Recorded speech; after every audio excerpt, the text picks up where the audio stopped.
AutoCAD দিয়ে layer কিভাবে তৈরি করতে হয় সেটা আজকে দেখাবো। লেয়ারের শর্টকাট এল এ লিখে এন্টার, এরকম একটা ইন্টারফেস শো করবে।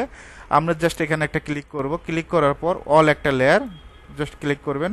অলের কালারটা কী থাকবে? হোয়াইট থাকবে। আবার নিউ লেয়ারে ক্লিক করবেন, এখান থেকে উইন্ডোর জন্য আমরা দেবো হলো ব্লু কালার।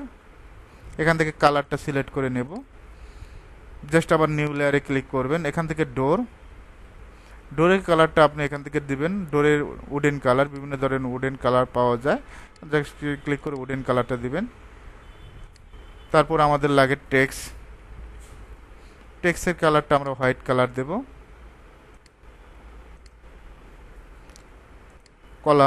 কলামের জন্য রেড কালার। আপনার কাজের জন্য যতগুলো লেয়ার নেওয়া প্রয়োজন আপনি লেয়ার নিয়ে কাজ করতে পারবেন।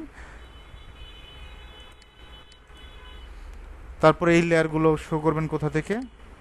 এখান থেকে আমরা জাস্ট প্রপার্টিস টুলবারের আন্ডারে যাব, এখান থেকে লেয়ারের আন্ডারে যাব, লেয়ারের আন্ডারে এখান থেকে এখান থেকে কলাম নেওয়ার পর এখান থেকে যদি ড্র করি, অবশ্যই কোন লেয়ারে, এখান থেকে অবশ্যই বাই লেয়ার করে দিতে হবে। তারপর রেক্ট্যাঙ্গেল আমরা 12 একটা কলাম তৈরি করব, 12 কোমা আর একদিকে 12। এটা কোন লেয়ারে আছে? কলাম লেয়ারে। এখন আমরা টেক্সটের জন্য যদি একটা লেয়ার নেই, টেক্সট, এটা কোন লেয়ার? Text layer. এইভাবে লেয়ার আপনি ডোর যদি করি, এখানে ডোর লেয়ারটা অ্যাক্টিভ হবে। তারপরে উইন্ডোর জন্য উইন্ডো লেয়ারটা অ্যাক্টিভ হবে। এখন আমরা একটা উইন্ডো তৈরি করি, আর ইসি লিখে এন্টার, এখান থেকে 6 ফিট কোমা আর একদিকে 5 ইঞ্চি, অফসেটটা 2 ইঞ্চি। এখন আমরা যদি এটা সিলেক্ট করি, এটা কোন লেয়ারে? উইন্ডো লেয়ারে। এটা যদি সিলেক্ট করি, এটা কোন লেয়ারে? Column layer.